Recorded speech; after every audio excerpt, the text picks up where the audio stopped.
Hi. Hi. Welcome to episode 13 of Just for Women. Yay! Yeah. Lucky Super number excited 13. to be here. Oh, no. Are you superstitious? 13, I am superstitious because, I always remember Friday the 13th. I know, right? So it's scary. I have to say, I get nervous when I see Friday the 13th. I look it up, I'm I hope this is going to be a good day. And I hope that it's not true. It does not affect Right? us because we're already in Africa. I We know, have problems, bro. We don't have have no problems. We don't find no problems. But yes, so episode 13, Just for Women, and who am I speaking to? Okay, you're speaking to Rachel. So I was talking to Amunya when I was coming this side, and I was like, people, when it comes to trying to enunciate my name or pronounce it, they'd be like, are you Rachel or Rachel? So anyway, anything can do, guys. Okay. But yeah, you're speaking to Rachel. I think the Shona one is Rachel. Yeah. Rachel. Yeah, the grandmas. They be out here butchering the name. I'm like, well, that's the grandma. It seems like names, I feel like there's a new generation of names. My name is Takunda. Yeah. So I feel but then my parents' names are Ishila, Solomon. Yeah, then there's this mid, in the 90s where they suddenly went back to Shona names, Tatienda, Takunda, Tapiwa. And then there's you guys who are coming up now and it's Rachel. I'm a Michelle, Chantel, and stuff like that. So. Yeah. So who are you? So you're Rachel, but if you could try and summarize what you do. Okay. If that's even possible. All right, cool. Yeah, so my name is Rachel Kwainona, and I'm 28 year old.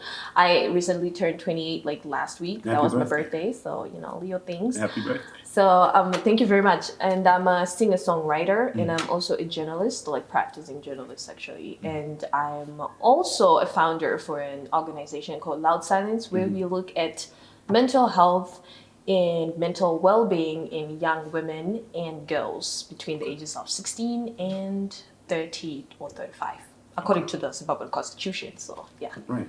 Yeah. What did you mean when you say Zimbabwean Constitution? Yeah, because some countries, they'd be 35, young person? Girl, sit down. Yeah. I didn't know that. Yeah. So what do we say here? Is 30 young in Zimbabwe? Is 30 the youngest? Yeah, 30. It's 16 to 35. That's the age for you. That's the age range if you're a young person. Yeah, for a youth. So yeah. So once you hit 36, it's over. It's over for you. Yeah, it's over for you. So where were you born? Tell me about that. How was childhood? That was all. So I was born in this country. A lot of people literally think oh, she was born somewhere else, but I was born in Mash Central. Okay. And Mountain Darwin, I was born in Mazoe district, yes. And then kind of lived there for when I was really young, and then moved to Harare with my parents. And then I just grew up in Meborane now, in Harare, Meborane. That's basically my childhood. I don't have anything interesting there, but basically, That was it. That was it. And then high school? Was that in Marlborough as well? Or well, high school. High school, I had to go to boarding school. My dad was "Oh, you have to go to boarding school." I cried. Still remembered. So I was at ZRP High School in Bordeaux. Yes. It's Zimbabwe Republic. Yes, ZRP. There's a high school. You heard right. It's a high school. Yeah, there's a high school in Bordeaux. So is it only police kids have to go there? At that time, it was only police kids, but everyone else just comes through and you go to school. But then it's a bit uptight, so it's if you have 4 points or 4 units, not 4 points, but 4 units, right? Right. That was units. Yeah, primary. Yeah, and that's right. Yeah, they kind of like that. But now I think they've eased off a little bit. It's a proper school for everybody and all that. Then I did my 4 years there. Okay. Then I transferred to a different school. I went to Tinold High, and that's when I did my A levels, and that's when my life for art really started. Because with my boarding school, it was all about academics, all this. But then for some of us, we felt like fish. Okay. Fish out of water kind of thing. So it kind of nurtured me some things, but then it really didn't bring out the artistic part of what I really like to do. But then when I went to A level, that's when I was oh, okay, this school was very fluid enough. You could do international exchange for arts people, and I really thrived there. Then after that, college. Yeah. Just still sticking back into that sort of the ZRP thing. How did you know what you wanted to do Because it seemed like, did you have any inkling, like, this is what I wanted, like, I want to be in the arts? It seems like arts was your main thing. Yeah, arts was like my main thing because growing up, I have like a ton of brothers. I have a ton of brothers.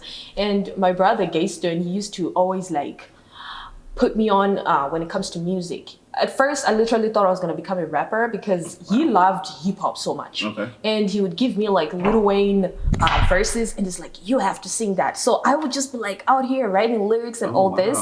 And he would put me on like Power FM radio, like singing contests. Star Kids, if you still remember it. I remember exactly. And you put me on to that. And when those like to my MP3 came out, my father actually bought me like the small MP4 before people had it, and I would go to school because boarding school, you're not allowed like my tech stuff. So I would put it like under my pillow, listen to music, like write some things and stuff. And you record me on cassettes. And then if the time for CDs, you would come through with like music. I got Ben onto my CD and it's like, you have to like, Rihanna has this new album, listen to it, you have to sing, So from there it was sort of like, he knew, but I also knew, but it wasn't like, like, okay, maybe I can actually do music for a long time. But then he was like, you have something special, So from there I was like, okay, at the back of my head, I think I can sing, something like that. So when I went to boarding school, started doing choir, but I was very shy. Like for someone who's like very outspoken like me, when it came to my singing, I would be like at the back, I'd be like, okay, I'm not going to lead this song, that kind of thing. And then one of this girl, like from high school, she was like, your voice is like soprano, you can actually lead. And I was like, really? Then it came from there, and then I had to then they gave me a song. I still remember I was like panicky on that day. Are we still ZRP now? ZRP now. Okay. Yeah, ZRP now. Yeah, how was that? Yeah. Oh, it was tough. Yeah. It was tough. I had to like walk the whole where people are sitting and just to like sing from the back, walking up to the stage. That was hectic. Microphone or no mic? No mic. Just my voice. Belting. Straight up. Exactly. Wow. Belting. Wow. And from there, after I was like, I think I can actually do this singing thing. So yeah. All right. So you kind of found yourself. So then college. So so what do you decide to do? You say college afterwards, So what did you do? College. What did you study? Well, college. It was the most confusing times of my life because, first of all, we don't have like much career guidance in the country. Well, maybe there is, but I really didn't get it. So I was just like, I wanted to actually go and study in Canada. And then my dad was like, hey, no, you're not gonna do that. Like, stay here. Stay here. Something like that. But I don't think like it was out of like, I don't want you to go there. There were other reasons that I didn't understand at the time. So I went and then I applied, but I used it out of spite. I was so mad. And then I actually got the place. Right. I was sabotaging myself. Right. not to go there. And then I got the place. So it was such a weird degree program that I got. So it was like English, Chinese, and theater arts. I loved the theater arts. Yes, Chinese. Crazy, right? You can write Chinese? I can. You can speak a little bit. Don't ask me to right now. I hate when people say like speak. It's like I don't know what to say. Exactly. That's pretty cool. Yeah, so that's what I did, and for my honors, in fact, what happened before I went to China and then back, the school approached me. They're like, you really did well in your English. I think you can do like an honors. We're offering you like an honors so that your years get cut down to like 3. So I didn't do 4. So I was like, wants to stay in school, give me that. So I took it and then I went to do the honors class. So 3 years I was done with school, a little bit confused for the other year. And I was like, oh, okay, so what I'm going to do? Went back to China again and did language because I really enjoyed like the trying to explore Asia and all these other things. It was really nice to study their culture and language. So when I got back after, I was just like, okay, I don't think like I'll do anything with Chinese. And then I got back to Zimbabwe again. Then that's when I started like putting a bit more effort on my music, but I went back to school again and did my postgraduate in media. So I was doing like my postgrad and doing music at the same time. So I had like a whole manager and we shot like a music video, which was my first time to do that. This was like in 2019. yeah, so we did all that, and then I tried to push it like on radio and all these other things. It's called Hey Mister. It's there like online and stuff, and it really did well. And I was like, oh, okay, so this music thing is gonna work, but you're trying to balance academics and school. So I guess maybe the manager was just like kind of annoyed, trying to like push you as an artist, but at the same time your parents are like, we are putting you to school, because African parents, they don't really see this thing where you're saying you're doing music, but then they're like, you have to do school. We put you to school up until or like some sort of So when I popped up on ZBC actually, then my dad was like, I am looking at you right now. Oh, wow. And I was like, that's what I was saying. It's coming. It's coming full circle, I guess. And then they were like, oh, okay, if you really want to like push for this, then maybe you can go for it. But yeah, it's been up and down from there. But yeah. It's amazing. Like you've had, I've had like quite a bit. And then in comes this issue that I was looking at about with you, mental health. Yeah. You just mentioned it now with Loud Silence. Yeah. So how did that play a part? How does that play a part right now? Right now. Yeah. Yeah. Like when it started off, I was pretty much like depressed when I was like in Asia. I was all by myself. I still remember being like in that graduate school by myself in that small room, and like all the things that was happening at the time, like people really underestimate the fact that you're far away from your family, you're by yourself, you're in a very like culture shock kind of situation, and you have to thrive, because people don't, they're like, you're doing great, you're not in the country, remember, that kind of thing. But it wasn't real like that. So you I was went there like, twice, by the way. Yes. So yeah, so it was. So you knew what you were doing. Thank you. Yeah, twice. They're like, twice, girl, you know what you're doing. Exactly. So I was like, but then I'm depressed. Then they're like, what? Depression? What is that? So it really didn't, it got triggered there. So, but when I was in college here in Zimbabwe, it was triggered even worse. Funny enough, I didn't even have friends to begin with. I did have friends from ZRP that studied at the university, but they were like a year ahead of me. So, and obviously classes are different. We can't hang like Sataita Kudara. So I don't know, for some reason, it was difficult for me to just have friends that stick. Okay. So that was tough. And my dad was like, Endaku, be a res. I hated it. Okay. And I'm like, I don't know, like, let me just give this place to someone who really wants it, because me being here and not even having friends at all is not helping. So I went and could cancel, because I really needed like help to the school counselor. Yeah. And then I got there. She's this like Muslim woman, not saying I have anything against Muslim women, or like white people or anything, or like people who are not like brown color. I got there, and then the secretary was really nice to me. But then I thought I was talking to her. Then she's like, no, you have to get into that room and talk to her. She is the, psychologist for all this. And I was like, okay. And then I was walking to her office, and then she was on the phone and she did this. Like, she was very indifferent. So at first I was like, do I really want to proceed with this? No. So then from there I was like, you know what? I'm just going to start. So I started asking like people around the campus. I was like, do you like go and get like counseling? Then they're like, no, we don't do all this. So from there I was like, I need to do something. Wow. Yeah, I need to do something. And then, yeah. So what did you do? I started my youth-led organization, Loud Silence. So it's sort of like loud silence, like an oxymoron, where the silence is very much loud. We are going to make the loud out of this silence that you people are really not talking about. Mental health issues that young people are going through. And because we do not really believe something that we cannot see. So it's like, if it has to be physical, if it has to be like, oh, okay, twitch bata, that's what we believe. Yeah. So it was like, no, it's not really like that. People are literally walking around these civil wars every day. And you think when someone acts crazy, like we live around our traumas and triggers. So we have to raise awareness, something about this. So that's when it was born. I guess my first question is like, how did you come up with this? Like, obviously the name is great and everything, but walk me through that process. That seems like but before you do that, actually, sorry, because I had two questions in my head. Trying to come up. But the first question is actually, you saying Loud Silence focuses particularly on women.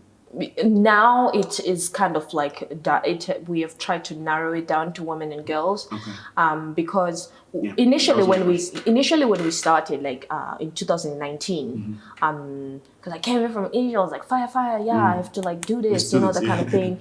So and then I got there, and then I applied with Zimbabwe Youth Council, and then they gave me my papers and all this. So it was like young people. So I didn't have any money. Not saying that I have like funding or money or anything. It's like I had to collaborate with other organizations. So now I had to like literally get down from my high horse, like, because I've just been born and bred on the other side of Samora. I really don't know like how marginalized communities work.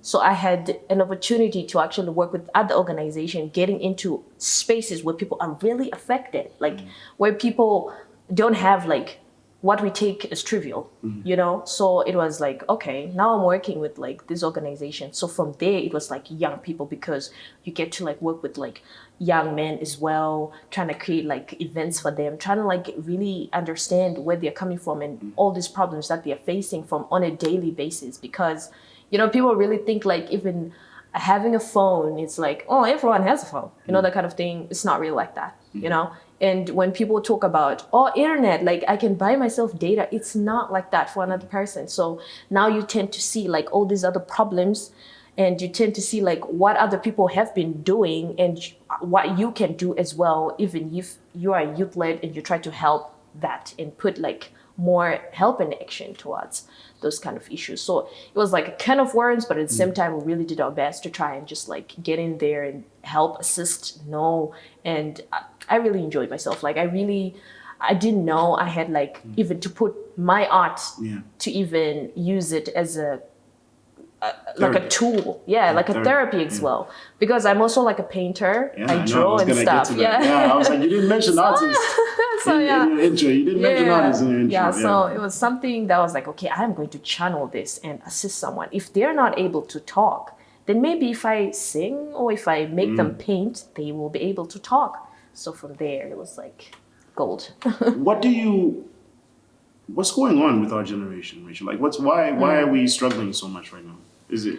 To be honest, like why are we? It seems like the drugs thing. Every time I put the radio on, like drug abuse is it's like, what's going on? So you see, like we are the generation. We are like the Poloni between two generations. That's how I try to like put it for people to understand. We're gonna like watch this. We have our mothers, like that generation and that age, where they really don't understand us, because we live. Our generation is the millennial, and then we have the Gen Zs, right? The Gen Zs, the AMA 2Ks, these ones, they're a lot, like they are crazy. So, some of the things that they know, to us, it's kind of like, are we getting old? That kind of thing, because like things are moving very fast. And we are the generation where we are surrounded by digital stuff, where we're surrounded by too much information, even to like process it, it's a lot. So you tend to find that the 1990s, right, us, when we're trying to, most of the time, if you look into households, you find with the firstborns, my firstborns, Anodaku to take care of like the younger ones, and at the same time trying to make the parents even understand what's going on. So most of the time it's always they shut down, because there's a communication breakdown in Chitika most of the time. Not saying like this happens in like every other person.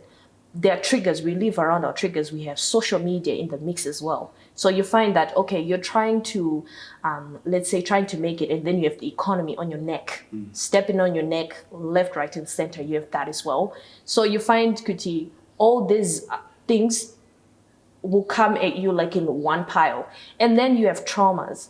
People don't understand that childhood trauma really plays a role in your life. Like, for example, if you do not deal with it, the more you get into relationships, whether it's friendship, whether it's family, whether it's love, as you grow older, you're carrying it over and over again, and you're buttressing the same problem to your friends, to your people, but you don't really realize or see it.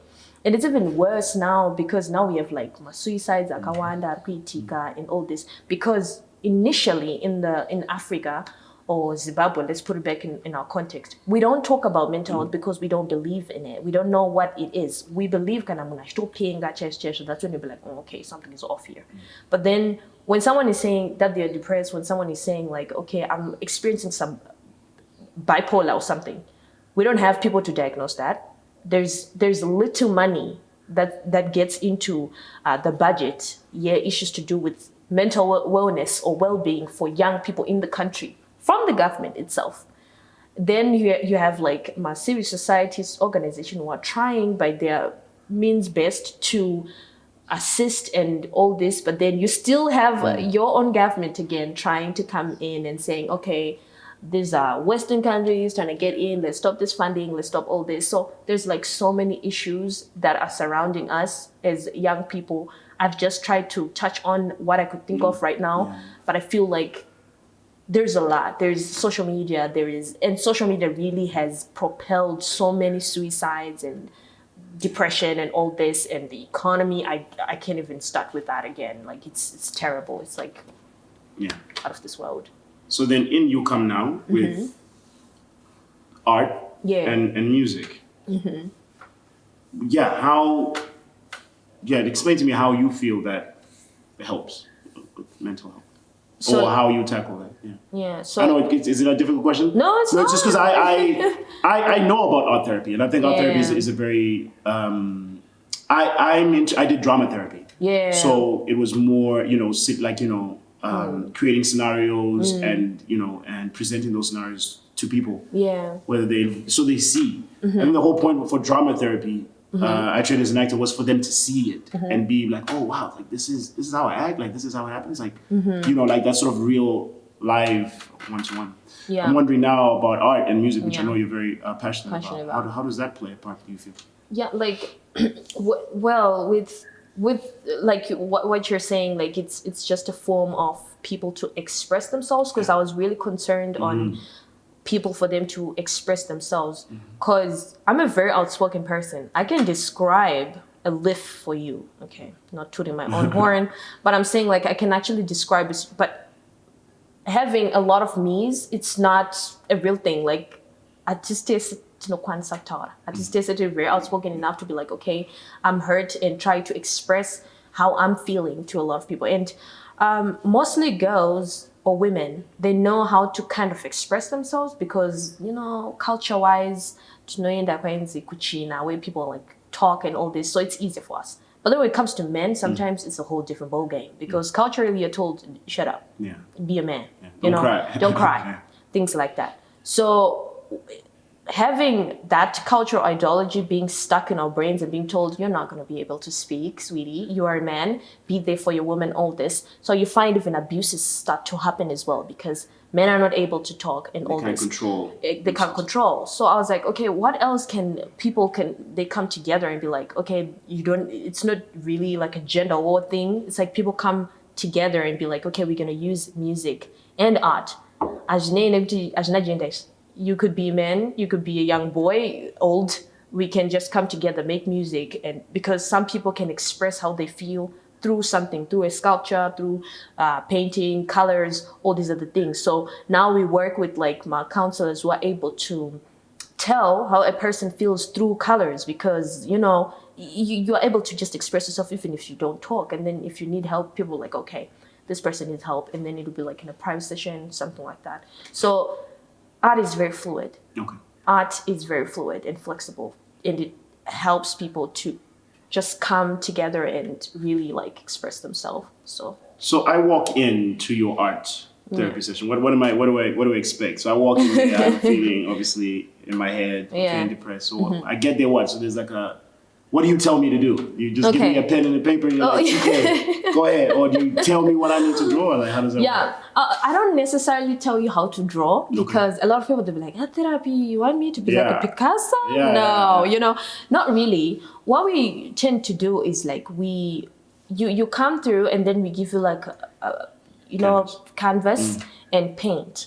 So we just talk to you. Someone might be like, maybe just explaining what depression is, but we really make it a conversation thing, like a participatory kind of thing, because we really want to make it like people centered, because at the end of the day, for projects and all these other things to work, it's about the people. So we sit there, we like talk, and we'll share. We try to make the space like a place where people are able to share their stories.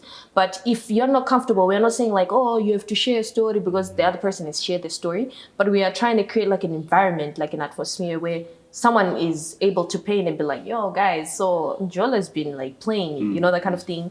And you know, for example, like the last time we had our art therapy, people literally were laughing at the fact that, you know, there's a Njolo pandemic. It's a thing. People are going through it, and people are literally committing suicide because of that.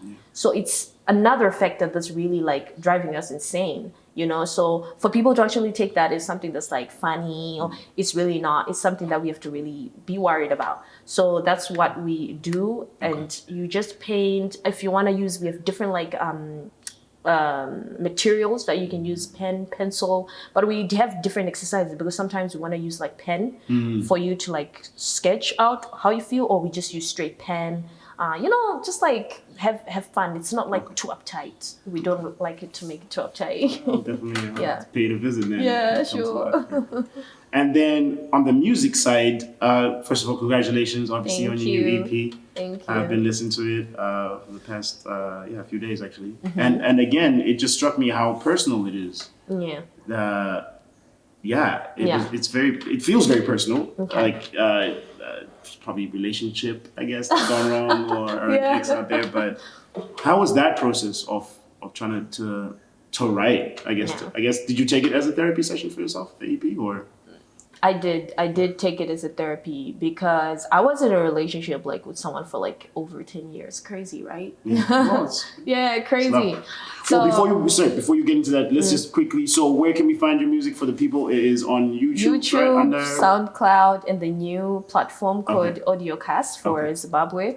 It's under what? Rachel Music? Yeah, it's Reich Music, REICH Music. And the EP album is called Roses. So you find it there. And on YouTube too? Yeah, on YouTube it's there. It's Reich Music's the W. Yeah. So it's there. I want to just give you a little plug. A little plug. Yeah. So obviously, if you listen to like all the 6 tracks, there was supposed to be 7. The 7th one, I wasn't really feeling it. I was like, I don't think this one is a nice song. Let me not put it out there. But most of them, they're like interludes and like, you know, very short. Yeah, it's very short. Like it leaves you wanting more. It's done. That's the point. That's the point. I really wanted it to be like that because I really do want to sound, no offense to like the Sungura genre, but I really didn't want it to like way too long and bore people. Considering that, you know, I'm still trying to put my music out there as well. But obviously on my next EP, I'm going to try and make them a bit longer. But then on these ones, it was like, I was going through a lot, bro. Like, I still remember, like, there was a time where I was driving to work and I was like, I'm just going to crash my car and just, like, hurt myself, something like that. Like, it was that bad, you know? And I had to, like, leave the job that I was at because I was not happy. And my friends didn't even understand me at that time. And I would try and say something, and then someone is coming at you like, you're complaining, you know, you have it easy. And you're like, you really don't. I'm trying to tell you something so that you can help me and assist me.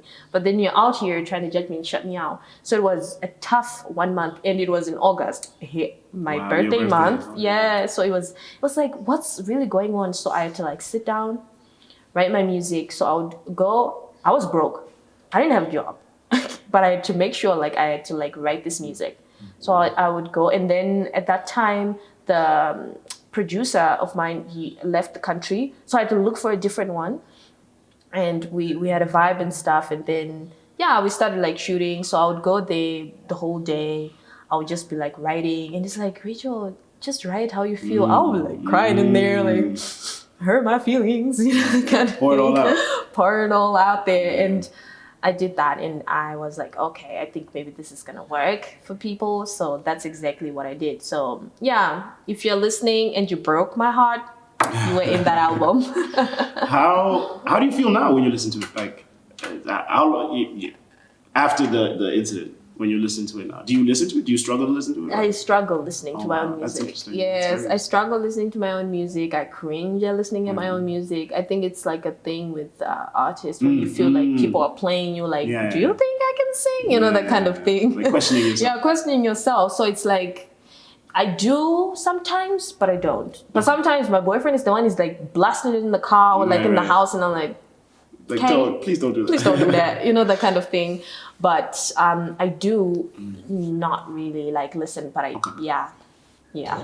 We briefly spoke about this off air, but I want to touch in on this because I was listening to a podcast on Facebook or something, or watching something on Facebook. Yeah. And they spoke about R&B, and it just so happens, obviously, your music is very sort of more R&B. Yeah. And my question to you is, what is the state? I know, obviously, you've obviously mentioned Sungura and Afropop and all these different things and rap. Where do you feel like R&B is at right now in Zim? Okay. Where are we? Where are you guys?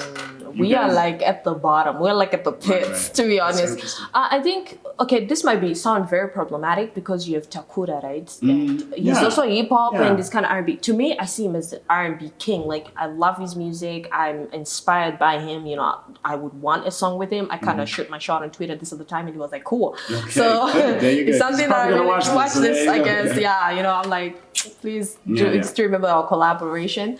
But with R&B, I feel like because you had that other genre that we had in Zimbabwe, Kudara, which is not R&B, like I forgot. Urban groove, urban groove, exactly, urban grooves. So right now hip hop is really taking over. Yes, yeah, it's really taking over, and I love what the hip hop front is really doing, because I've always, when I started doing music, let me tell you, friend, like I was just like, no, I do not want to see myself in any hip hop song. Like, I hated the genre. I was just like, oh, what are people saying? Like, what is this? You know, are people listening? Is this like music? You know, I would judge it so much. But you know, and I followed Poco and a Holy Chain came through, and then, because all the time, all the people who were into hip hop, they wanted me to do their chorus, and I hated it. And I'm like, don't come for me. Like, I was that girl. But now I'm just like so open to it. I'm like, oh, it's not really that bad, you know? So now I can do like, I can do their backtracks if they want like a interlude and all these other things. And it's really nice to just get in there and stuff and listen to it. But with R&B, I feel like Tammy, Anita are really, you know, trying to bring it up and stuff. And you find Kuti Takura really, oh, God bless his soul, is really pushing it again. And I feel like it's sort of like the glue between R&B and hip hop in the country for us to take us seriously. Because if we're going to just be like, my R&B artist cheated, no, I don't think people would listen really.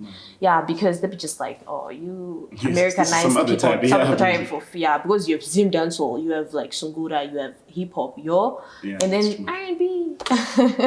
So it's like, I don't know, that's what I feel. I don't know about people, but we'll get there. Eventually. I think you should continue doing R&B, and you should, like that. So all of these things, Rach, how do you juggle all of these things? You got the music thing, you got Loud Silence, and obviously we didn't even talk about the podcast that you do, 263 Chat. 263 Chat, that's and art therapy. Art therapy, like it's a lot. Sometimes when I had a friend, she texted me, she was like, girl, what is it that you don't do? And I'm like, I'm Zimbabwean. I hustle. I try to just find my space, hustle. But for me, I'm glad that some of the hustles that I get is something that I actually like. Yes, yeah. It's rare to find someone who go to school, get their dream job, or be able to do Salanoda outside of that. It's very rare, especially in this country, just saying. So I'm really glad of like how my life is taken out. Like, I used to be this person who really wants to control, like, okay, today, it kind of drove me crazy. So I was like, you know, let God lead, you know, that kind of thing, and see where he takes me. So I'm kind of like letting things go and just try to maneuver on how I can work my life around, because not only am I working like for 263 Chat as a journalist, right? I'm also like in school. I'm studying for my master's. So it's like that. And then you're running like a whole organization on the side. And you got the music thing. So it's like, I don't know how I do it. I feel like I'm sounding very hypocritical right now. Like, how is it that you don't know? But it's like, a lot of people don't. Yeah, you just kind of do. Yeah, you just kind of do, because right now I'm like on STEM break, and now I know I'm focusing more on like the organization I try to put there, and then I'm listening to like more music, trying to work with other producers so that I work on new music again, you know, that kind of thing. So every time, like little time that I get, I'm trying to put something, trying to feel out, okay, maybe my network music, let me try to put it here, you know, that kind of thing, and just try to like balance that off. So yeah, it has been working. I think it's God really, because you know, now that you've asked me, I'm trying to I'm deep in it, and I'm like, oh yeah, I really don't know. You as we slowly round up, you seem to me, just sitting down with you, obviously this amount of time that we've had together, seem like very like a very passionate and strong-willed woman. Yeah. Were you always like this, or do you feel like, or did you always know that you had this in you? Because you seem very like clear, like there's loads of like, and I do this, and then I take this from the back, and I put it in front, and like there's loads of that. So congratulations for that. But thank you. How did that come to be? I guess maybe tell us a secret. I don't think it's a secret, and I've just come to the point where I actually hate being told or asked or people or coming off too strong, because I live in a hard world where I don't even know how to be soft. So sometimes I come off too strong, and then guys are like, ooh, I don't want to date a man, you know, that kind of thing. But at the end of the day, I have to literally be a G.I. Jane in my own country for me to survive, you know, that kind of thing. So it's something that that maybe society has like built me into, because I've realized that, like I mentioned before, I have a ton of brothers.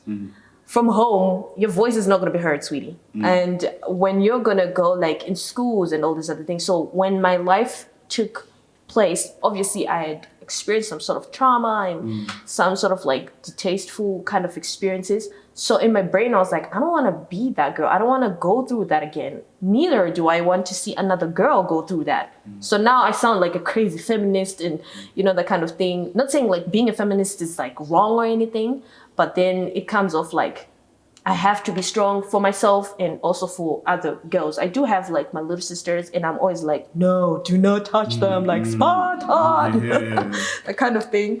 But it comes off very much strong. But then I don't know. I'm still trying to unlearn certain things and ask for help, because you know, when you have like all these things happening, you really need help. And I've always been wired, if you do not want to help me, or if you don't want to do this, I do it myself, which is trauma, which is not a good thing. So now I'm like, can you help me? Even though when my like, just smile. Can you help me with this? You know, like even though I know maybe my pride is like on the line, I really do have to unlearn certain things and learn certain things. So it's just unlearning, relearning certain things, and try to be soft in the hard world, and try to find peace with certain things, and try to, you know, network with other people and talk to other people and create that safe space for myself in the most chaotic environment. Okay, then so that leads me to then my next question, which is like, what would you advise your 16-year-old self? Like, what would you tell you if you took back 16, everything you learn now, you look back 16. And would you tell a young 16-year-old? Are we allowed to swear on this show? I told, maybe not. Yeah. Because no one has done it. So I don't want you to be the first one. You're like, TK, you told me I could swear. Yeah. So maybe I would tell her to just calm the F down, bro. Okay. Like, calm down. Because I don't know what... There are certain things that I look back now and I'm like, why did I do that? Like, it's so cringe. Like, what was I thinking? But at the same time, you realize that in that very time in my life, maybe that event was supposed to happen to, you know, mold me, because experience does really teach you something. So now I'm like that person where I see even like a young girl tries to go through certain things, and I'm like, let me tell you, if you try to do A, B, C, D, it's not gonna work. You have to really like be a person to empower yourself, be able to, because I really didn't have like a good relation with like my dad and stuff. So it was kind of like, okay, maybe it's coming from that, because I was so angry I was an angry little girl, and I was just like out there like, oh, you did this, another kind of thing. And then now I'm learning to appreciate my parents more. I sit down with them and they tell me, and I'm like, this is what you meant like 16 years ago, you know, that kind of thing. So I really do appreciate the time, but I'll really tell myself like to calm down and just don't hold things, just like let time and God do his thing and reveal to you, because Ooh, It's I like life. that. What is that? Let God and Let time God reveal. and time reveal. It's deep. I like that. Thank you, Rachel. Yeah. And then finally, I guess my last question is, as we look into the future, Yeah. this is a really weird one, but I always Yeah. ask it like this. I'm like, where do you see yourself in 5 years? Not next year, not 10 years, just 5 years. What do you want? I know, I'll jump in and say, I know you definitely would have done your master's. Right? Yeah, I'll be done with my master's, obviously. 5 years, what do we see? Because I want to bring you back here, I guess. In 5 years. Yeah. Like, yo, oh did you my check God. this? Now this feels like a job interview. Yeah, What do you see yourself exactly. in 5 years? Yeah, this is it. To be honest, what I see myself in 5 years, I would want to see like Loud Silence being its own organization and having more rehabilitation centers that actually work. Not saying that the ones that are there are not working, but rehabilitation centers that actually assist people, you know? This is me trying to put all my passion there as well. And on the music front, I would really want to see myself maybe collaborating with like more artists, like bigger artists, and try to push myself out there. Because sometimes I do struggle with like, do I really want to like collab with these people and try to put myself out there? I would want to see myself like say on this very day, if I look back at this interview, I'd be like, I think I did that, you know, like I made more music, I made more art.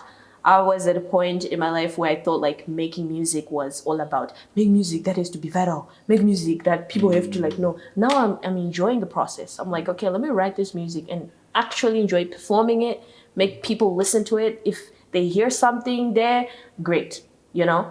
And yeah, and obviously, I don't know, I'm not going to talk about like kids, marriage or something like that because that's something I really am not thinking about right now. But yeah. That's a good solid 5-year plan. Yeah. I look forward to seeing how it works out. I know it's like a little overzealous. No, I think you need to. I think we need to be overzealous. That's the only way we reach it. I feel like if it's too easy or if it's not worth it. I feel like it needs to be big plans like big that. plans. So Scary plans. Yeah, so that you really try your hard to get there. Yeah. But Rachel, thank you so much for joining me and just going. Thank you for having me. Such a pleasure. Thank you very much. Thank you. Done. Yay! How was that? I told you That was nice. It was a conversation. Yes, I felt like I talked a lot. Like I talk a lot, you guys. Life. If you ask me about my life, like there's a lot there. It's like, oh God. I think you managed to do well with it. I think it was very deep and like. Yeah. Thank you for like. I feel like every time I sit down with like. You know, I remember I told you about Ashley and like Kim and the stuff you guys are doing is amazing. Like, especially like you care so much. Yeah, we care so much. You know, and like, and it is a big problem, mental health. Yeah, it is. It is. And now people like have a tendency of pointing fingers, like, oh, this person committed suicide because they were dating him or she was dating. Like, no. We like to do that as a society, but like, are we creating spaces where people are able to like talk and get the help? No. So what makes you think like suicide is just going to disappear just like that? You hear some people get annoyed, like, ugh, they want to look for attention and stuff. And I'm like, it's better for people to look for attention because they're raising an alarm than someone who just dies. See, that's scary because it hurts. Like that's what it hurts. At the same time, it's like, it's unfair because the people you're leaving behind, you didn't even tell us like why you did that. Now it's gonna break a whole family. It's like a whole domino effect, and suicide sometimes it becomes continuous in the family. It's like it's insane. Yeah. Well, yeah. Thank you. Thank you. So as we finish up.